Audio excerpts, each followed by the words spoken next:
Hi, and welcome to the first module of the ProQuest series on competitive intelligence for the non-CIer. This module is CI 101, what it is, what it isn't, and what a non-CIer can do. As a brief introduction, I'm Mary Ellen Bates. I'm a longtime business researcher and I do conduct secondary competitive intelligence research, but I am by no means a competitive intelligence professional myself. So I'm the sort of person for whom this series is designed. If you'd like more information about me, you can go to reluctant-entrepreneur.com, or you can always email me at mbates@batesinfo.com. So the first thing I'd like to emphasize in this module is that competitive intelligence is for everyone. I used to think that it was just something that large publicly held companies would do to keep an eye out on their big competitors. But the more I do competitive intelligence, the more I realize that every organization has competitors and needs to understand who they are. For example, a nonprofit organization has to compete with other organizations for money from donors and from grants. It doesn't just come in automatically. Every nonprofit is asking for money in a context in which they're competing with other worthy organizations. Government agencies also are competing with other agencies for tax dollars, and so they need to understand what other agencies are doing with the budget that they have and what needs are not being met and what the priorities are that they can address themselves better than their competitors. Likewise, universities have competitors. They're competing for students, they're competing for the top professors, they're competing for donor money from their alumni and from other donors, and their professors are competing for grants. So they're all looking at who else is out there doing the same sort of thing they're doing. And even associations are competing. They're competing for members with other organizations and with just the choice of no membership at all. They're also competing with other organizations for sponsorship money. So as you can see, a lot of organizations that aren't corporations still have competitors, are in competitive situations, and need to understand about their competitive environment. And in fact, even small organizations can use competitive intelligence for their own advantage by understanding what the larger players are doing. They can identify unmet needs, see where their customers are not happy in the larger organizations, and how they can stay more agile than their competitors and provide services and products that their customers want and value. Competitive intelligence is trying to answer three questions in general. This is sort of the big picture on when you're doing CI. This is what you're answering. The first question is what, and that's what's the current situation? What's happening right now? We on the inside of our organization only have our own perspective. What do other people think is happening right now? That's the first question that you're answering usually, the what. Then you're answering the so what. Now that we've figured out what the current situation is, how does this matter to our organization? What's the most important thing? How will this affect us in strategic ways? And the final question is, now what? So now that we understand what the current situation is and why it matters to us, what do we do next? How can we anticipate change? How can we prepare for what's going to be coming down the pike for us? How can we take advantage of what we've learned through this competitive intelligence research? So those are the three questions in general that CI is trying to ask. What, so what, and now what? Remember that competitive intelligence is competitive, not just competitor. It's easy to just think that you need to keep an eye out on the three other organizations that are competing with your organization for revenue and customers and that sort of thing. But actually, you're missing the bigger picture if that's all you look at. Instead, you need to look at the whole market, everybody who's potentially in your field, including what might be completely disruptive to your way of doing business. What's something that, if it came to pass, would completely turn upside down the way your organization provides value to your customers or clients? Likewise, you need to look globally as well as locally. Even if you see yourself as a local organization, because of the web, you are competing with other things out there all around the world, and you're affected by what goes on around the world. So be sure that you're looking beyond what your organization may see as its natural boundaries, because you're affected by more than just who your own stakeholders are. And finally, keep in mind, what aren't your competitors doing now? That's real intelligence. What are the products or services that the organizations around you are not doing? Why are they not doing that? Is that something that your organization might be wanting to go into? So again, it's looking at CI in a broader sense. It's way more than just what the competitors are doing, but it's everything else that would affect you and your organization. Competitive intelligence consists of a wide range of information, some of which is relevant to us as non-CIers, and some of it is primarily relevant to competitive intelligence professionals. So these are the kinds of information gathering activities that CI professionals do and that most info pros and other non-CI people don't, would be, for example, interviewing salespeople and finding out what your customers are saying about the competitors. So going out there and talking to people from the field. Or, for example, they talk to someone who went to a networking event to find out just the chit chat and the gossip that other people were mentioning, to see if there's an insight there, such as, for example, maybe your competitor just laid off their IT staff. That would tell you something about where they may be going.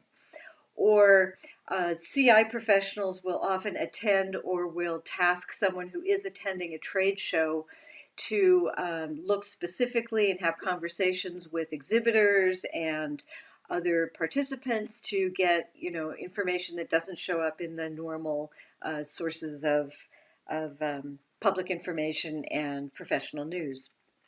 And CI professionals often look at internal numbers, your internal sales numbers, customer analytics, and that sort of thing. So those are the kinds of information. Much of this is primary, and often it's sort of soft information that CI professionals gather. This is not what I'm looking at for what info pros and other non-CIers do. What we'll be talking about is what CI looks like for a non-CI professional. So for info pros, competitive intelligence research might look like, for example, you might monitor your competitors' websites and once a week look at what changed over the past week.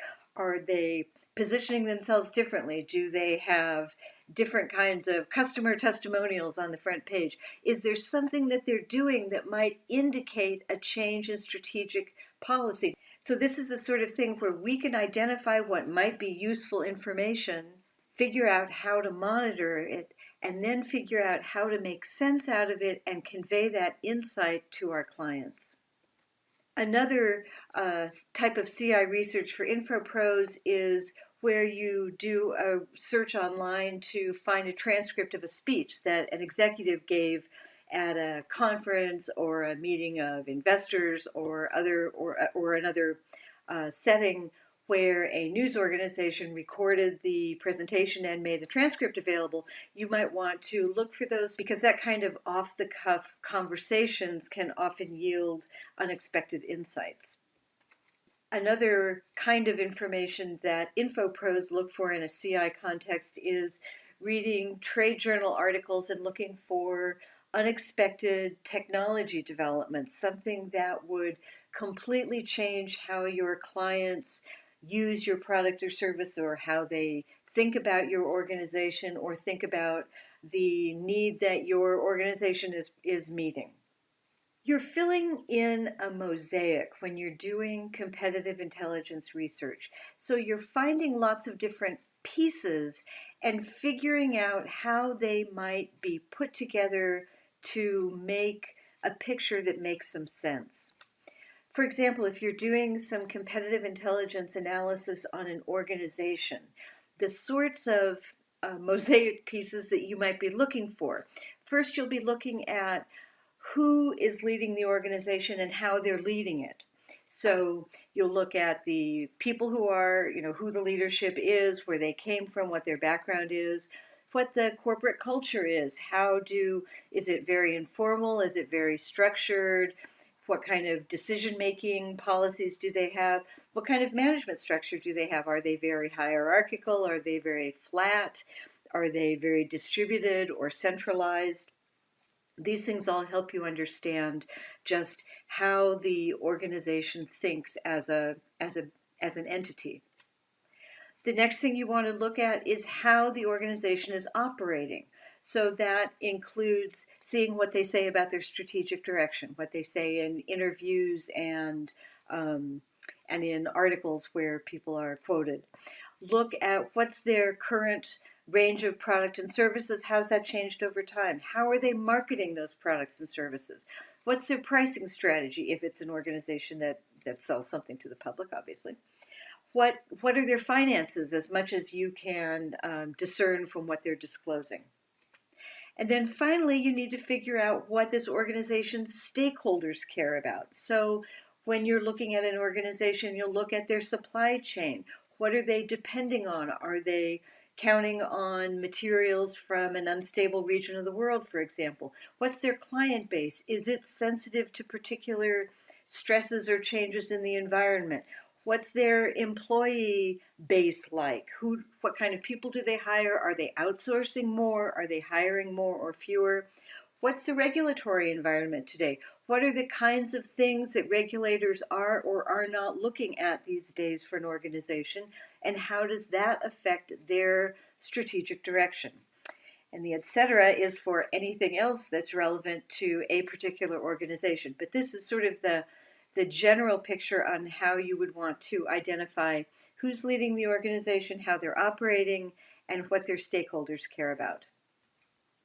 Likewise, if you're researching a trend or an issue, you'll want to look beyond just that trend to think about things like all the stuff that influences the players involved. So that's the regulatory environment, again, the international markets, what the economic forecasts are, what the affected people here are expecting for the next 12 to 18 months, scanning recent patents in the field to see who the new players are and that sort of thing. Again, it's looking creatively at where are there interesting signals that might tell me something about this trend beyond just the most obvious places to go. Remember that presentation really matters when you're doing competitive intelligence research. Remember that you're pulling together a lot of different kinds of pieces of information. And sometimes what you find isn't as much as what your clients wanted or expected or were hoping for. So you really need to make sure that they understand the story that you're telling. You need to help them connect the dots by giving them clearly organized information so that they can see why it all matters. Don't do a data dump. Don't just give them a pile of stuff. Make sure that you help them understand what it all means. Format indicates value, which in this context means make sure that your format indicates the value of the information that you're providing. Sometimes you don't find as much as what your client was hoping for, so you need to make sure that they understand the significance of not only what you did find, but what you didn't find. Whatever tools you can use to indicate value and to bring more insight is really important. So use data visualization tools. Make sure that you break out the key points into bullet points. Write a short summary that introduces the information and kind of frames it and gives it some context. In other words, make it friendly and easy for your client to take in the information and understand the story. For competitive intelligence research, it really helps to be proactive and start talking to the people who may need your services early on in the process. So you need to identify who your competitive intelligence clients are within your organization. Find out from them, have some conversations with them, and ask them what it is that keeps them awake at night. What do they worry about? What are the things, what are the uncertainties that they're living with all the time? You're not asking them these questions to solve a particular problem, but to just get a sense of what should I be monitoring for these people? What are the areas that they're concerned about? Where are their blank spots where I might be able to fill in some insight here? So listen to what they say and think about how you might be able to develop something that would be really useful for them. Make sure that you attend meetings of new teams or project groups when they're beginning their activity, because here's the deal. Often people don't know what they don't know. They don't know what to ask an InfoPro for because they have no idea what we could provide. So if you can attend these meetings and just sitting in the back and observing so that you can hear what they're planning, it can help you identify what it is they need. As you attend these meetings, you'll be able to identify the kinds of data that would be insightful for this group, again, that they might not even know to ask you for. And this could be anything. So it might be average call center hold times, or an insurance company's claims to premiums ratio, or a retail company's sales per square foot. What's the information that you could bring in from the outside world that this project or team doesn't even know to ask you for? Your goal after attending these meetings is to be able to propose to them something that they say, oh my gosh, you could find that, we had no idea. Again, they don't know what they don't know, and they don't know what they can ask you for. So as you're proactively staying on top of what they need, you'll be able to offer them the information that they actually need to accomplish what they need to do. And this is a good point to remind you that competitive intelligence research can always be done ethically. There is never a need to do anything illegal when you're conducting competitive intelligence research.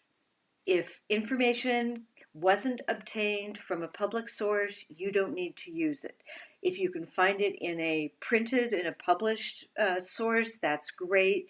If it's some shady organization that you find in the dark corners of the web that, they say they got it from some source who won't disclose who they are, you probably aren't interested in something like that. If it's something that you're being asked to find that you know is company confidential to the other organization, you don't want that. You want to stay away from anything that you know is not appropriate for you to be using. I think really what it boils down to is don't do something if you wouldn't want your CEO and all of your competitors to know about whatever it was that you were doing. SCIP, the Strategic and Competitive Intelligence Professionals Organization, has a nice, clear code of ethics at this URL, and I would encourage you to look at the code of ethics.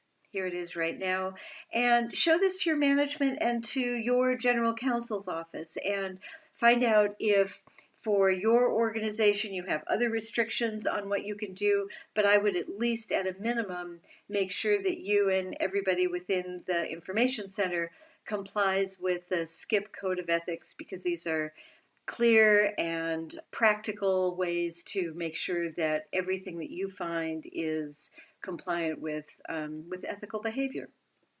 So, what are the next steps for putting into practice what you've learned in this module? Here are the steps. The first thing that you need to do is look around within your organization and identify who is already doing competitive intelligence. They may not have CI in their name, but they're people who are doing strategic planning. They're looking at the outside world and figuring out how that matters to your organization and what decisions should be made based on what they learned. Those are the people you're looking for. So find 3 or 4 of them, and then conduct some informational interviews with them. And these are open-ended questions, not a sales pitch about the information center or your information services, but just open-ended questions to find out how these people gather information, what they do with information, and what they wish they could find that they don't have now. This isn't a sales pitch. This is just finding out how they think. How does information flow through them now? Then, based on what you've learned from those interviews, identify which of your existing services could be modified or enhanced that would better meet the needs of these CI type people. This is the scary part. Then you'll do some preliminary research on looking at your own organization from a competitive intelligence perspective. What you'll be looking at, and you'll just conduct some online research using your favorite online service or even open web sources if that's what you need to do. But the questions that you'll be answering are looking at in what contexts is your organization being mentioned, say over the last 6 months. When people are talking about your organization, what are they saying about it? What needs are they describing you meeting? Is it what you're expecting? Then look at what other organizations are often mentioned when your organization is also being mentioned. Who else is sort of in the same mind space as your organization? Then, again, from doing some preliminary research about your organization in the news, in the professional literature, think about what the biggest threats are that your industry observers identify in your field. What are the things that most people are saying that organizations like yours are facing right now?